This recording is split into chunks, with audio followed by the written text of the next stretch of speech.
Nyt mä laitoin vihdoin ton kameran päälle videon pyörimään. Mä istun tässä meidän mökin terassilla aika pilvisenä päivänä ja pitkähianenkin saa olla päällä. Aurinko pikkusen tuolla pilkahtelee, mutta ei raski paistaa kunnolla. Mulla on niin vilkasta ollut tässä, tää luonto on tarjonnut taas sellaista ohjelmaa, että musta tuntuu, että mä en niin kuin maltan neuloakaan. Mä oon pikkusen laittanut niitä, tai muutamia videoita on laittanut tonne Instagramiinkin tarinoihin. En siis ole malttanut olla laittamatta. Meillä on, nytkin mä katselen tossa, että on tosi harvinaista.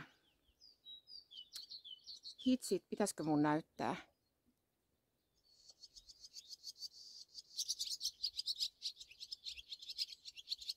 Tosi harvinaista, että pääsky oli maassa. Tämmönen höppänä musta on tullut täällä mökillä. Varsinkin kun mä oon nyt yksinään, niin musta tuntuu, että mä vaan niin kuin kuuntelen ja keskityn kaikkeen, mitä täällä ympärillä on. Ja kyllähän tää on niin mahtavaa vastapainoa arkipäiviin, arkielämään ja kaupunkiin ja ihan kaikkea. Siis noi pääskyt on tullut nyt on hetkinen maanantai, ei kun tiistai. Ne tuli lauantaina. Joo, lauantaina me tovi odotettiin, viikon verran me odotettiin, että milloin ihmeessä ne oikein saapuu, kun mökkipäiväkirjan mukaan ne niin kuin näitä aikoja yleensä meille tulee muuttaa kesäkotiin. Ja sitten lauantaina huomattiin, että no ketäs tuossa pihan yllä kaartelee ja tekee niitä omia Hornet-hävittäjäsyöksyjään, niin nehän oli pääskyt tullut ja tuli tarkastamaan, että vieläkö on kesäkoti kunnossa ja niinhän ne on tänne asettunut. Mä nyt laskin, että niitä on 4. 3 niistä on aina aika aktiivisia tässä, mutta kyllä mä 4kin on yhtä aikaa nähnyt tuossa taivaalla. Et en tiedä, mitä ne nyt oikein puuhailee. Ne varmaan korjaa pesiään vähän ja miettii, että alkaisiko ne jollekin pesäpuuhille. Mutta ne on kyllä niin hauskoja ja ei ne pelkää yhtään. Et ne on käynyt tosiaan tuossa verannallakin. Mä mietin, että mitä ihmettä ne siellä käy. Mutta sitten mä näin tänään, että sieltähän se itikan löysi ja nappasi suuhunsa, nokkaansa. Otin videotakin, mutta siihen videollehan tietenkään ei saa just silloin tallennettua.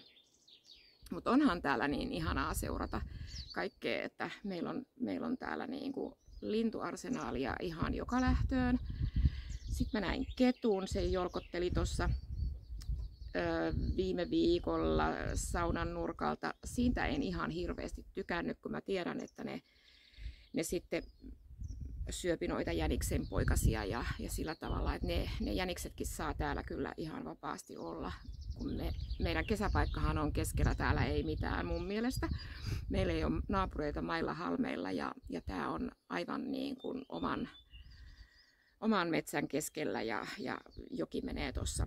Se mun neulevirta menee tuolla saunan takana, mistä siis neulevirta on saanut nimensä. Se on joki ja sitten se virtasana on saanut tästä meidän paikasta nimensä. Niin neulevirta otsikolla mä teen tätä videoa ja kyllä mä täällä yritän neuloakin. Mulla on työn alla tämmönen, tää on tää Brighton-neule, Brighton-paita Novita-lehdestä. Te olette nähnyt varmasti, jos seuraatte Instagramissa, niin mulla on ollut tää valmiina ja on ollut käytössäkin tosi paljon ja on pessy. Mutta tässä tää varmaan sen verran tiivisty, niin kuin puuvilla ja puuvillasekoitteet saattaa tehdä, niin tää niin kuin pituudesta tiivistyi pari senttiä. Niin mä purin tän helmaresorin ja sitten neuloin sileetä pari senttiä lisää ja nyt mä neulon tätä resoria sitten uudelleen. Et mulla jäi lankaa sen verran, niin saan sen sitten 2-3 senttiä pidemmäksi. Kun pikkusen oli mulla semmonen, että mä kiskoin, että se ei ollut ihan semmonen mun pituinen, niin mä saan tän ihan just tohon päättelykerrokseen valmiiksi. Mä mietin, että pitäisikö toi kamera olla vähän alaspäin, kun teillä kaikilla muillakin näkyy se, mitä te neulotte. Okei, eli tää on nyt mulle tämmönen extempore jakso. Ajattelin, että kun tulin tähän ulos istumaan ja odottelemaan, että kaikki kuivuu yön aamun sateiden jälkeen, niin mähän voisin tässä vaikka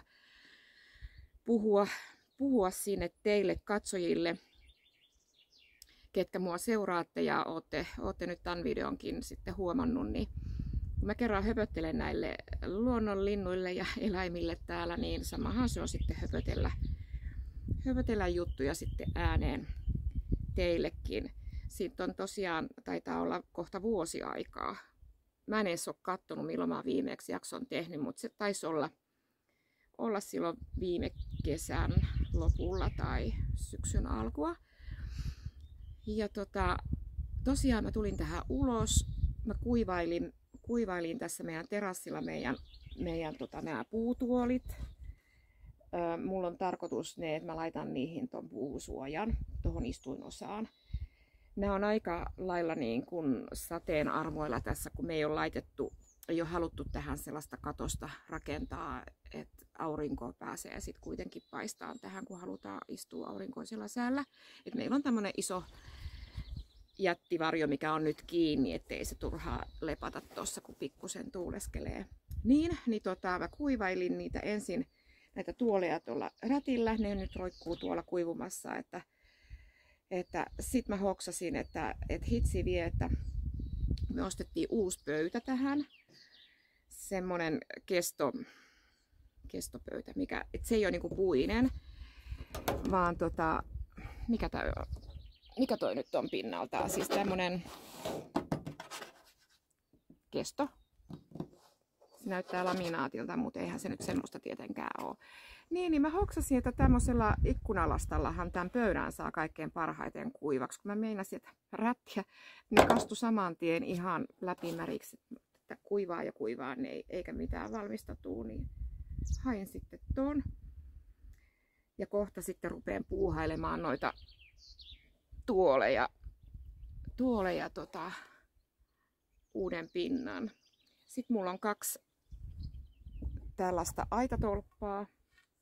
Nämä on vähän liian paksut siihen, mitä nyt ajattelin, mutta ja nämä on tämmöiset kyllästettyä puuta vihreät, niin mä päällystän, kun siis laitan näihinkin sen ton ruskean puun suojan. Ja näistä on tarkoitus tulla tonne meidän ulkohuussille niin sellainen käsienpesu, semmonen, missä on se hana, tulee vettä, niin se, mikä se on, käsienpesu sanko, mikä on tarkoitettu, siis siinä on hana ja kaikki, niin mä laitan niinku sen kiinni sitten tähän. Entiset noi kelohonkaset heinäseipäät on ollut siinä, niin ne sitten oli lahonnut ihan jo poikki, katki, menivät huonoksi, niin mä laitan noin nyt siihen. Toki isäntä saa ne iskee maahan ja saadaan sitten käsienpesu asiat siinä WC:llä kuntoon. Nyt täytyy kävellä tuohon muutaman 20 metrin päähän saunalle ennen kuin se on valmis. Ja niin mitäs vielä? Me odotellaan kovasti täällä kesää, mutta sille ei ole kiire. Kevät on ihanaa aikaa. Me yksi kevät jo käytiin läpi tuolla Lauttasaaressa Helsingissä. Siellä seurattiin kevät ja niin kaikki puiden lehtien kasvut ja ruohon kasvut sun muut ja voikukatkin alkoi kukkiin siellä ihan ja kaikki muutkin ennen kuin lähdettiin sitten tänne Lapin puolelle pohjoiseen, niin täällä sitten kun me tultiin, niin täällä ei ollut nurmikkokaan, ei viheriö ja kyllä se tuossa näkyykin, tämä yläosa tästä on aika kuivaa, että mä heitin siihen nyt sitten vähän nurmilannotetta ja toi sade on tehnyt tosi hyvää, että kyllä tämä niinku alkaa nyt vihertää ihan kunnolla ja Pihlajassa on jo isot lehden alut, koivut selkeästi vihertää tuolla. Pajut toki, ne on ne aikaiset kevään. Mä en tykkää, ne on semmoista risukkoa, että me yritetään niitä aina sitten sahailla kaataa pois, mitä pajukkoa tuolla kasvaa meidän sitten tuossa rantapellolla. En tykkää, se on semmoista roskapuuta. Ja teinkin sitten pajunoksista semmoisen pallon. Jos seuraatte Instagramissa, niin näkyy siellä. Mun tytär teki ton vasemmanpuoleisen ja mä tein sitten ton oikeanpuoleisen. Netistä katsottiin vähän ohjeita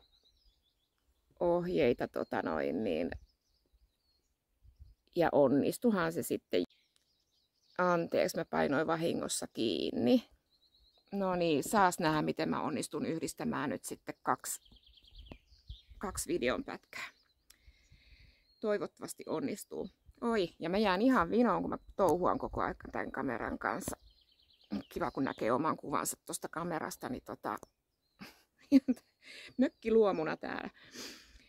Mutta tää on Neule-kanava ja mä ajattelin nyt vähän kuulumisia, sen ainakin mitä mulla on täällä mökillä matkassa mukana. Että tosiaan mä korjaan tämän Brighton-neuleen, se on ihan kohta päättelyä vaille.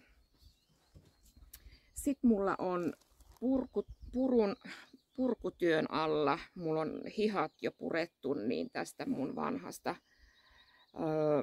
merinosinkusta tehdystä paidasta. Nämä langat mä oon ostanut kaikki muut paitsi tämän ruskeen, niin tuolta Kässäkerho Pompomista Kuopiosta silloin kun se oli. No, aika lailla mun melkein ensimmäisiä lankoja, mitä mä oon käsin värjättyjä tilaillut.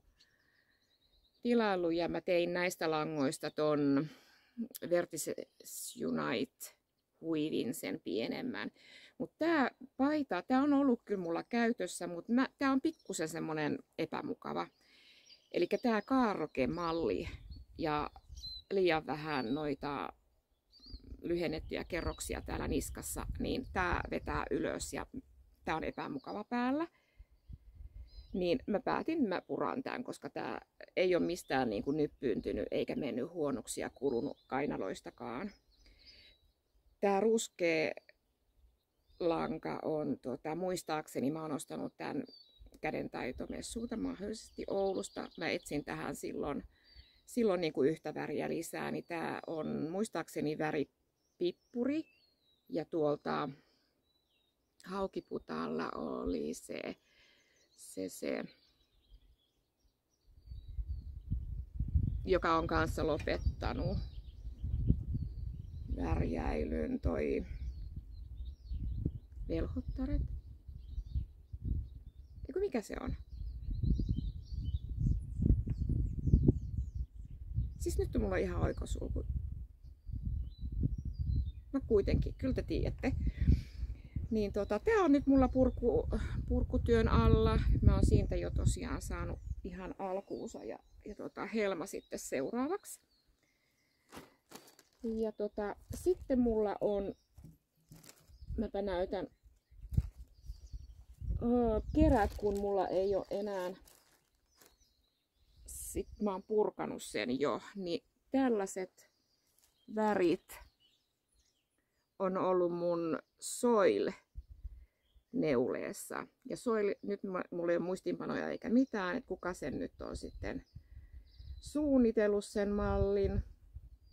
Olisiko Caitlin Hunter tai joku, en ole varma, mutta tää on kanssa niitä ensimmäisiä neuleohjeita, mitä mä oon tehnyt silloin, kun mä löysin Ravelryn ja löysin podcastit.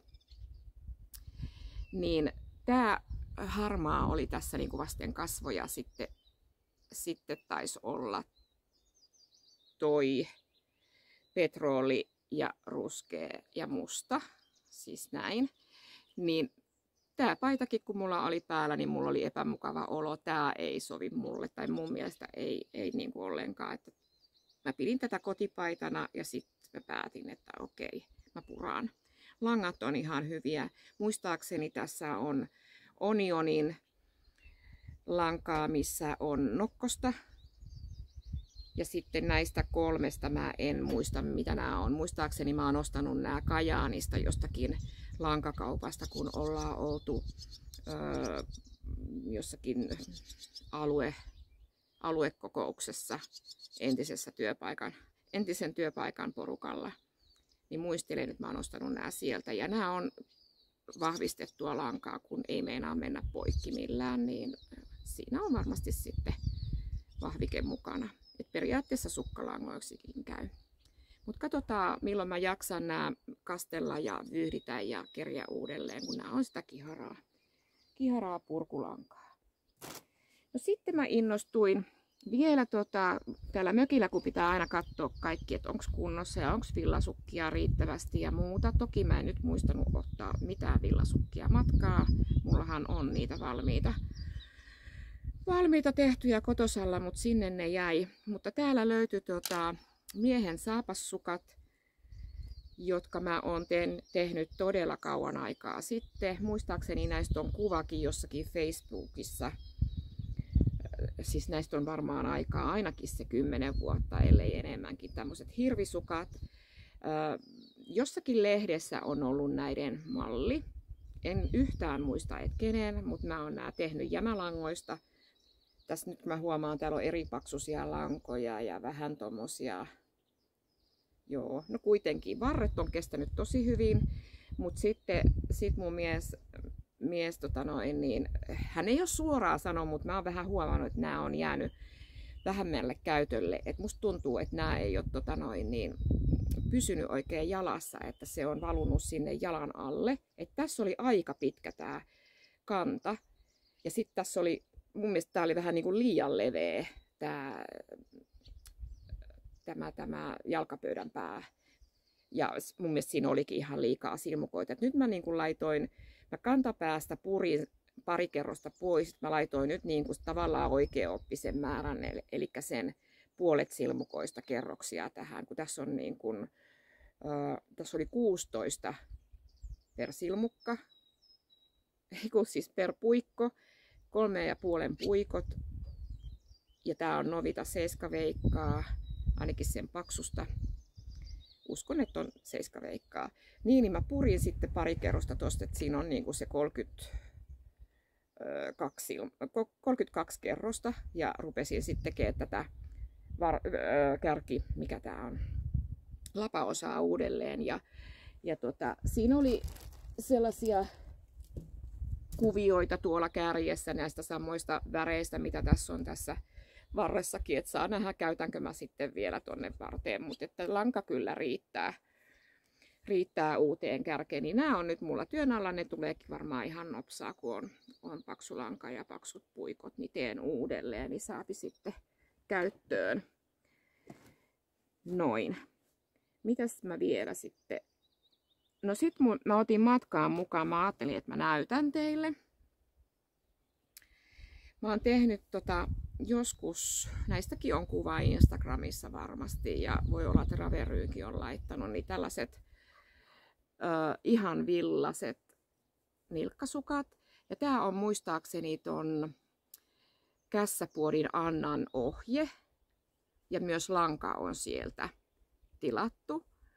Olisiko tää jotakin pässiä tai kuitenkin tähän malliin tarkoitettu lanka. Ja näähän on niinku siis kauniit sukat, ihanat sukat ja kauniin väriset. Tosi ihana toi pitsimalli tossa. Mutta mä aikani näitä on käyttänyt. Nämä on pikkusen liian isot mulle, niin toisen villasukan päällä, että mulla on niinku 2 päällekkäin ollut talvikylmällä kotona sisällä. Siis nämä on ihan sisäsukat ollut. Ja parketti oli meidän edellisessä asunnossa. Ja sitten me muutettiin tonne Helsinkiin. Niin siellä oli lautalattia, se oli ihan ok, ei mitään, mutta nyt sitten nykyisessä asunnossa meillä on vinyylilattiat. niin mä pidin vinyylilattialla näitä sisällä. Ja nää kuluu puhkipohjasta. Eli summa summarum, vinyyli kuluttaa sukkia. Ja mä luulen, että tässä langassa ei ole ihan sit nailon vahviketta, koska se ei kulu sillä tavalla, että sinne jäisi mitään niinku semmoista niinku nailon vahvikkeesta jää tavallaan semmoista siimaa. Että olisiko tässä Tencel-vahvike tai joku. Ja sitten mä mietin ensin, että voi vitsi, että onko huono lanka, mutta sitten mun tytär näytti yksiä merino-villasukkia, mitä mä hänelle teen, hän tykkää niitä käyttää, niin heillä on vinyylilattia nyt. Ja jo toisen kerran samat sukat, kun mä korjasin, nimittäin tein uudet kantalaput ja sen lapaosan, niin toisen kerran meni puhki. Samat sukat aika lyhyessä ajassa niin kantapäästä ja sitten hiutuupäkiästä. Eli vinyyli on ainakin nyt sitten se mun ajatuslopputulos, joka kuluttaa sukkia. Mutta näitä mä en kyllä lähde paikkailemaan, että en viitsi. Ne jääkö nyt ihan sitten näin, en tiedä. Katsotaan, mä jätän ne tänne mökille ja katsotaan, jos me joskus innostun niille ehkä tekee jotain sitten parsimaa tai muuta. Okei, no sitten mitä mä otin mukaan tänne.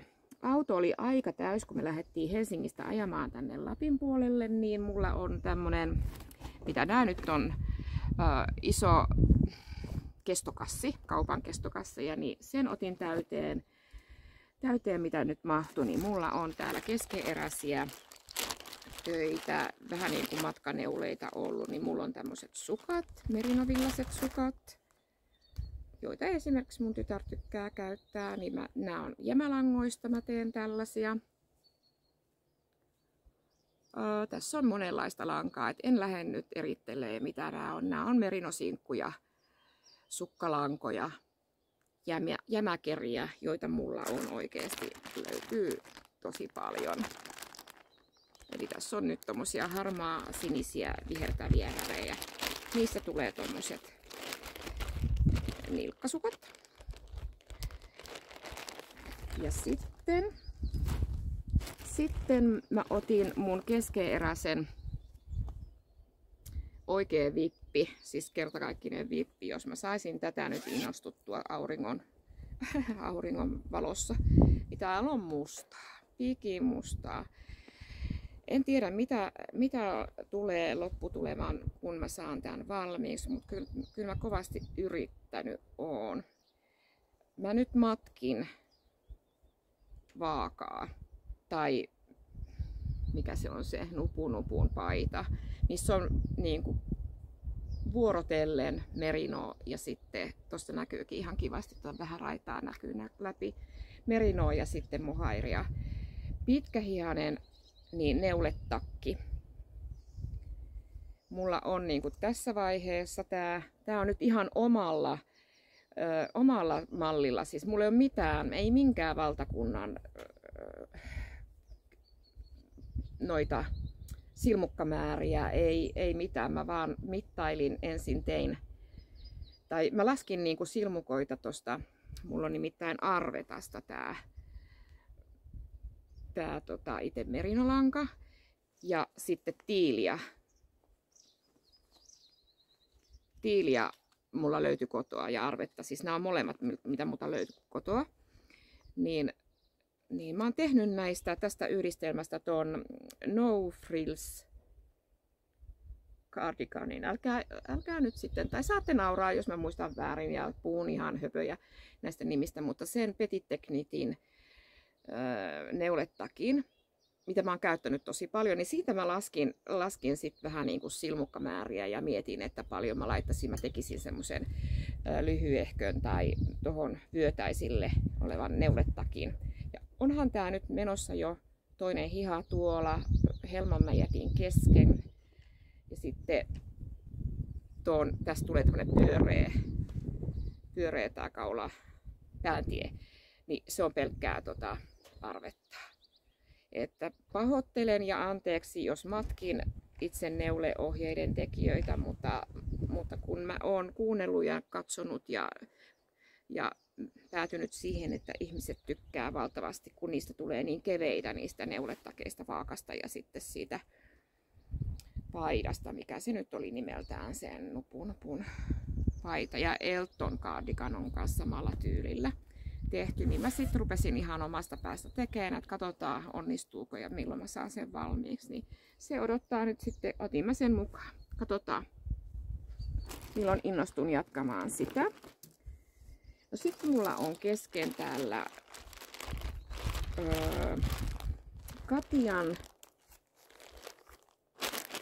Katjan konseptin Cotton Cashmere-langasta. On muuten ihanan pehmeä lanka. Mä ostin tuota lankaa niin Espanjassa kun oltiin tuossa lopputalvesta, niin ostin sieltä tämmöisenä tosiaan sinisenä.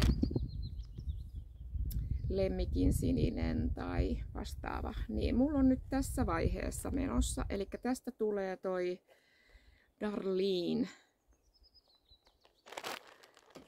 Darlene. Jaa, katsotaan sen mä saisin tästä nopsasti auki. Mulla on tuolla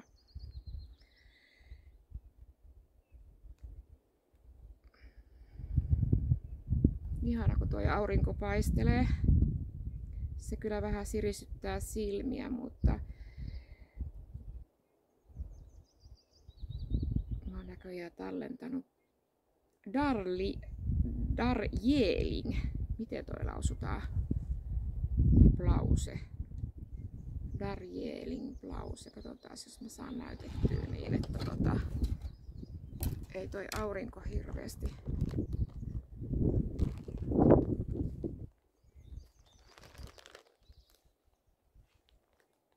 Tollanen. Lyhythihainen, napit edessä, V-aukko. Darjeeling blause. Raversta. Maksullinen ohje. Ja noin. Niin mä oon tekemässä nyt sitä ja tässähän on ihan kivan näköinen toi. Tähän helmaa tulee tosi kaunis tommonen tosi simppeli pitsi. Se tekee tosta helmasta sitten tommosen aaltoilevan. Saa nähdä onnistuunko. Siinä on satulamalliset olkapäät ja mä en oo sellaisia ennen tehnyt ja sit kun tää on vielä helmasta ylöspäin, niin onnistuunko. Mutta se on nyt siinä ja edistyy omaa tahtiinsa. Sitten mulla on mukana vielä keskeeräinen. Mulla on ollut nyt into aloittaa näitä uusia. Niin mulla löytyi mun varastosta, nyt lentää kaikki. Varastosta valkoista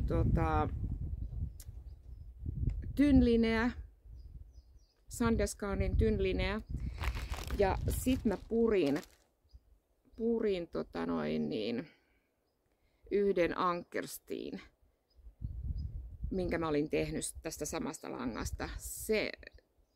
Se oli kanssa sellainen, että siinä Ankers-ohjeessahan ei ole noita lyhennettyjä kerroksia niskassa, niin se oli ensimmäinen, minkä mä tein, niin siinä en tehnyt niitä lyhennettyjä, niin mä en tykännyt siitä, että se nousi tähän kurkulle.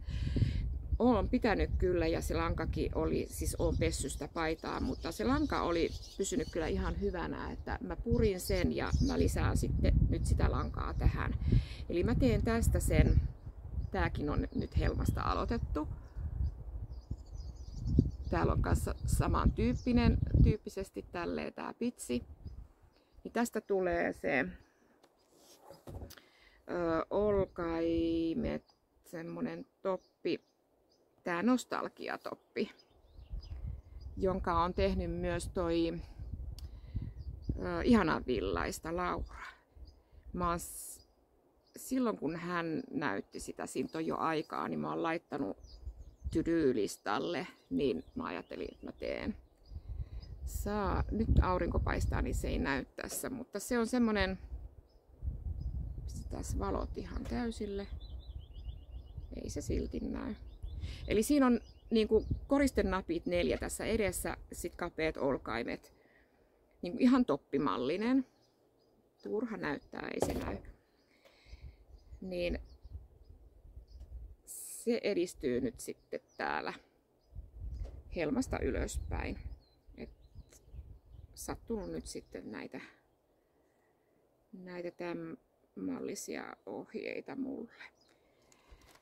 Parikin perää, mutta mä jotenkin tykkään kaikista topeista, kun niitä voi laittaa neuletakin alle ja sitten muutenkin tykkään kesällä kulkea niin kuin pienissä vaatteissa. Okei. Sitten katsotaan, mitä mulla on vielä mukana. Mulla on tällaisessa, mulla on tää aika lailla jo loppusuoralle. Dropsin Safranista puuvillalanka. Niin nämä langat mä oon ostanut aikaa sitten. Enkä muista yhtään, että mitä mä silloin suunnittelin, mutta nyt mä oon tässä vaiheessa tekemässä tällaista. Nyt on taas niin rypyssä tää, kun tää on ollut tuo, mutta tässä on virkattu toi yläosa, siis kaarroke, melkein tuonne kainaloihin asti. Ja sit tuollaisilla reikälisäyksillä, että siinä tulee vähän sitä pitsin tuntua tonne, niin tämmöistä lyhythihainen toppi, jossa on lyhennetyt kerrokset niin kuin täällä kainalon, niin kuin täällä vasta on tehty lyhennetyt kerrokset. Ja tää ohje on no nyt mä olin katsomassa puhelimessa. Mun mielestä tää oli Novita-lehden ohje. Puhelimessa on kuvat siitä ohjeesta. Se lehti on tuolla kotona kaupungissa. Niin tähän tulee siis helmaan jonkinlainen virkattu pitsi myöskin. Vähän varmaan samaa tyyppiä jotenkin kuin toi yläosa. Et katsotaan minkälainen tästä tulee. Et ainakin nyt kun mä oon sovittanut, niin tosi kiva päällä. Ja yllättäen toi virkattu osuus, niin se tasoittuu ja varmaan enemmän sit kun kastelee, niin se istuu sitten ehkä paremmin vielä. Noi kaarokkeet on mulle vähän semmoset, että mä en välttämättä niistä niin ole tykännyt niistä, mitä mä oon itse tehnyt. Et ne ei oikein istu tästä, että mieluummin ehkä nämä raklanit on se mun hartioiden juttu. No sit mulla on vielä tää iän ikuinen matkaneule mukana ja langat, että jos mä saisin virkattua näitä mun jämälankoja, puuvillalankoja, niin mulla on tää värikäs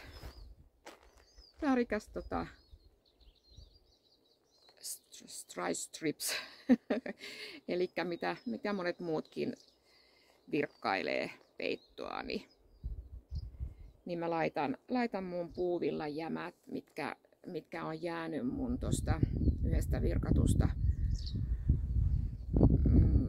semmosesta pikkupeitosta. Te olette nähnytkin, mä oon näyttänyt sen täällä mökillä kuvatessa, niin se on se semmonen puutarha kukka, palavirkkauspeitto. Sitten on ollut kali useampi vuosi sitten, niin mulla on jäänyt näitä tämmösiä Hiertegarnin Cotton jämälankoja, niin mä sitten käytän ne nyt tähän. Niitä ei ole kyllä enää paljon jäljellä, että ei tosta kovin isoa peittoa tule. Mulla on niinku pohjana harmaata ja sitten on tommosia täällä on näköjään, joo. Vähän niinku vihreitä ja sinisiä ja sitten toi keltainen. Et aika tämmönen värikäs tulee. Mun tulee mieleen joku Lapin puku. Tai siellä on niinku tämmösiä värejä niiden siinä kansallisasussa. Mut okei, vaikka sitten autoon tai jollekin vauvanpeitto mahdollisesti, en tiedä. Tai keinutuoliin voisi olla. Mä sain keinutuolin nyt, haaveilin siitä pitkään, niin mulla on nyt keinutuoli tuolla Helsinki-kodissa, niin siihen keinutuoliin voisi vaikka laittaa tommosen sen istuinsuojan pehmikkeen. No siinä mulla oli nyt ne oikeastaan kaikki, mitä mulla on mukana keskeeräisiä. No sitten sitten me käytiin tuossa kylällä, eli Ranuan kylä on se meidän lähikylä, mistä me käydään kaupalla. Et eihän siellä on niinku kauppa 1, kauppa 2 ja kauppa 3 ja siinä melkein kaikki, niin siitä sitten semmosesta halpahallikauppa, missä on niinku, siis kaikkea muuta, mutta ei ihan ruokaa, et kekseistä lähtien lankoihin ja työkaluista linnunruokaa ja ihan kaikkea. Niin siellä oli tätä Novitan auralankaa muutamassa väreissä. Olisiko ollut valkoinen, tummaruskea ja sitten oli semmonen vaaleanpunainen ja tämmönen peike. Niin mä ostin tätä auraa nyt sitten 1, 2, 5 kerää. Mulla oli tarkoitus, että mä tekisin tästä 2 asiaa olisi mulla niinku mielessä, että joko mä alan tekemään sellaista isompaa virkattua nallea, tai sitten mä teen yhden virkatun kassin. Mulla on parikin semmoista ohjetta, että ihan tavallaan semmoisia kauppakasseja, kesäkasseja. Et katsotaan, tää oli tämmönen vähän niinku, että nappaanpa nuo tosta mukaan. Mökillä saa olla lankaa aina, että jos unohtuu joskus ottaa mukaan, niin sitten on mistä tehdä. Sitten täällä on jälleen purkulankaa. Mä oon viime kesänä purkanut yhden ankkerstiin. Nämä ankkerstit on mulla nyt saanut purkutuomion. Tää on nyt toinen. Tai siis toi oli toinen toi mun valkoinen, minkä mä purin, ja tän mä oon purkanut viime kesänä. Tää on muskattia, Dropsin muskattia tää lanka. Niin tää paita oli liian paksu. Mä en käyttänyt tätä kesällä, enkä mä tykännyt sit käyttää myöskään neulettakin alla talvella, että jäi niinku aina vaan se jäi kaappiin. Mä en mä viitti sitä sinne kaappiin jättää, niin mä purin. Ja tästähän voi nyt sitten virkata jotakin, koska tää on ihan selkeästi mun mielestä enemmän semmoinen virkkauslanka. Koska paidat tulee tästä, tää on puuvillaa, niin paidat tulee liian paksuja, en tykkää. Niin mä virkkailen näistä nyt sitten jotain. Oho, täältä löytyi. Täällä tää on. Mulla on noin mikkisuojat, niin mulla oli se toinen suoja hukassa, niin nyt mä löysin. Se on täällä. Hyvä. Laitetaanpa se sinne, mihin se kuuluu. Ja Dropsin pelleä mulla on jäänyt nyt sitten 1 täysinäinen kerä tosta Brighton paidasta. Että tää pelle on semmonen lanka, mihin mä oon niinku ihastunut. Tää on tosi kiva käyttölanka pitkähihaisissa neuleissa. Ja muutenkin mulla on nyt semmonen kasvikuitu lankakausi menossa, että mä tykkään niinku neuloa kasvikuiduista ja mä tykkään käyttää niitä. Ne ei ole niin kuumia. Mä oon nyt kuuma verinen ollut muutaman vuoden ja varmaan vielä jatkuukin, niin musta tuntuu, että mä niinku lehahtaa tämä nämä ikävuodet, kun aiheuttaa nämä kuumavuodet, niin mä koko aika heittelen pois niin ja laitan kevyempää päälle. Ja noi villaneuleet on mulle liian lämpimiä talvellakin, että en tule käyttäneeksi, niin nämä kasvikuitulangat on mun suosikkeja. Mä oon nyt näistä tykännyt neuloa. Ja sitten kun ne on aika semmosia mukavia, niin tää bellekin pystyy pesee pesukoneessa. Eikä sillä ei mene miksikään. Tosin toi Brighton nyt, mä en tiedä sitten, että mä vaan laitoin sen kuivumaan tasolle, että mä en mitenkään niinku pingottanut, niin se veti sen 2 senttiä kasaa, että olisiko se, että jos olisi laittanut niinku pingotus, noi terät, mitä ne on, neulat, niin se olisi varmaan pysynyt siinä kuosissaan tai siinä mitoissaan, mutta mä nyt siihen laitan sen 2 senttiä lisää, niin katsotaan kun mä pesen seuraavan kerran. Että sillä lailla. Joo. Sitten oli vielä autossa oli matkassa mukana, mulla on aina, kun mä lähden tänne mökille tai pidemmäksi aikaa muualle, niin mulla on tää XL-kokoinen Mood-laukku. Siis täällä on mun kaikki mun puikot ja kaapelit ja siis sukkapuikot, kaikki jutut.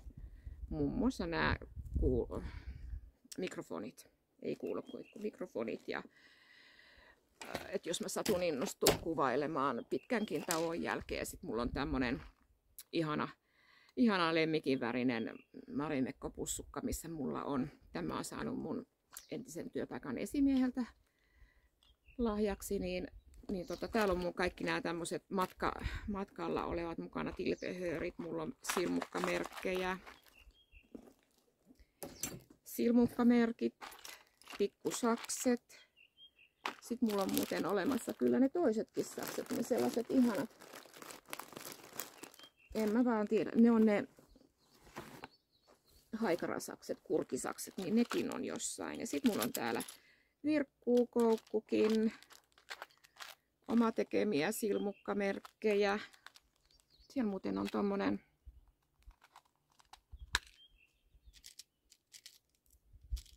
pöllö.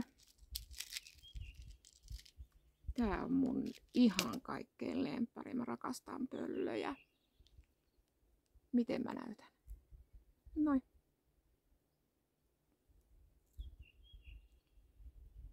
Tarkentaa. Ihana sininen pöllö. Täällä on vaikka ja mitä. Mä oon näitä ostanut niinku irtonaisena ja sitten laittanut niihin noi tommoset. Nää on nyt näitä isoja papukaijoja. Pitäisi ostaa niitä pienempiäkin, niin nämä ei ihan noihin fingerin vahvuisiin lankoihin ole oikein hyviä. Ne pikkusen jää kiinni tohon nokkaan. Noin. Sellaisia mulla on mukana täällä. Ratkojakin löytyy. Sitten mullakin on tää, ja monet kehuu, ja varsinkin nyt kun mä kattelin podcastin näiltä pirttijuoruja, lankapirtin juoruja, niin siinä Anni kehu ihan valtavasti tämmösiä näitä kerroslaskuria. Mä en osaa käyttää tällaista. Tai mä en ole oikeastaan kokeillutkaan, niin kai mä vois sanoa, että mä en osaa. Siinä on tommonen, onkohan mä ostanut tän tuolta, siinä on niinku viinilasi, Neule-festareilta tai jostakin. Niin se on täällä pussukassaan vielä, ostopussukassaan vielä, et en oo käyttänyt. Jospa ottaisin käyttöön, kokeilisin. Katsotaan. Joo. On. Ja sit mulla on täällä Mari Lee Designin festareilta ostamani, tai häneltä ostamani noi silmukkamerkit, mitä mä en ole kanssa raskinut käyttää ollenkaan. Mä kokeilin kyllä, mutta pikkusen mä koin, että kun siinä on tommonen iso lenkki. Miten tää nyt saa auki? Näin. Niin toi iso lenkki, mä koin, että se oli vähän semmonen hankala. Se saisi olla mun mielestä pikkusen pienempi toi lenkki, kun siinä on tommonen iso toi lenkki. Toki se menee eri paksuisiin sitten puikkoihin, mutta että mä olisin tehnyt ehkä vähän pienemmän. No joo, nää on täällä kauniit odottamassa käyttöään. Siinä on tommonen Progress Keeperi, missä on semmonen pieni papukaija lukko, mitä just sanoin, että pitäisi ostaa, että voin tehdä sitten, laittaa itsellekin noita. Et mä tykkään, mulla on tämmösiä helmiä, niin tykkään tämmösiäkin askarella. Sitten kun taas joskus on aikaa. Nyt mä sain vihdoin tuonne Helsinki-kotiin niin muuttokuorman mukana ton ompelukoneen ja saumurin, niin on taas kankaita siellä tullut leikattua ja ommeltua mekkoa ja suunnitelmat valmiina, kunhan pääsee sitten taas sinne. Et nyt on ollut vähän useammassa paikassa noita meidän kodin tavaroita, niin se on ollut vähän kaikki hankalaa. Mutta että nyt meillä on pääkoti on Helsingissä Lauttasaaressa ja sitten 12 kotia ollaan laitettu vuokralle, niin no nyt se meni se pääsky taas tuonne meidän verannalle sisälle. On se kyllä hauska, ne lentää tässä ihan niin kuin vierestä. Ihana seurata. Anteeksi taas rönsyä tää mun puhe, mutta tosiaan niin nyt ollaan asetuttu Helsinkiin ja täällä pohjoisessa nyt sitten käydään Helsinki-Lapin väliä, ajetaan tälleen kesällä ehkä vähän useammin ja sitten ristiin rastiin käydään pelailemassa golfia ja se on se mun toinen ihana harrastus neulomisen ja tämän sitten mökkeilyn rinnalla.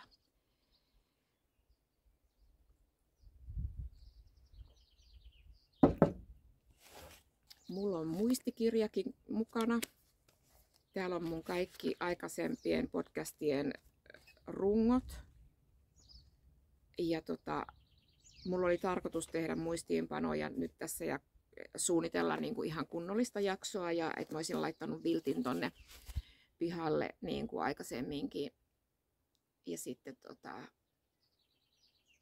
tehdä jakso siinä, mutta tää tuli nyt vähän tälleen extemporee. Silmät on näköjään puolikuuna, katselen itsekin kameraa, niin ei mitenkään hyvä idea tää ulkona ilman varjoa kuvaaminen. Taivas on aika lailla tommonen tumman puhuva, että eilisessä säätiedotuksessa se lupasi tänne näille leveyksille niin jopa ukkosta. Asteet on nyt joku 18, mä katsoin tuolla mittarissa varjossa, että kyllä täällä niinku lämmin on ja selkeästi nyt sateen jälkeen niin luonto alkaa näyttää vihreämmältä. Ja siitä mä oon onnellinen, että täällä näitä öttiäisiä alkaa olla, niin toi pääskyt siis saa noita itikoita syödäkseen. Musta tuntuu, että ne oli ihan nälkäisiä, kun ne tuli tänne, kun ei täällä ollut vielä mitään itikoita, mitä ne olisi saanut syödä. Mutta nyt niitä on näkynyt ja sitten tuossa on västäräkki kävelee nurmikolla, nehän etsii kanssa noita pieniä öttiäisiä, niin toivottavasti saavat syödäkseen. Toi on niin hoikkis. Ja mitäs vielä? Mä luulen, että mä alan lopettelee ja sitten mä otan puuhaksi nämä meidän tuolit. Mä laitan niihin kalustesuojaa ja nautiskelen tässä ulkona. Kahvi mulla oli tossa, mun muuten täytyy kertoa, mulla on tämmönen muki, missä hailakkaasti näkyy. Tässä on ollut possun kuva ja lukenut pikky. Joku sellainen tossa, joo. Friend pikky. Niin mä oon saanut tän tuliaiseksi Rovaniemeltä varmaan 20 vuotta sitten. Meillä on ollut tapana aina